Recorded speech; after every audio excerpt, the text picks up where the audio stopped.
تبارك الذي جعل في السماء بروجا وجعل فيها سراجا وقمرا منيرا، وهو الذي جعل الليل والنهار خلفة لمن أراد أن يذكر أو أراد شكورا.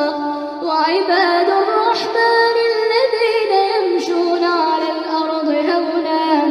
وإذا خاطبهم الجاهلون قالوا سلاما،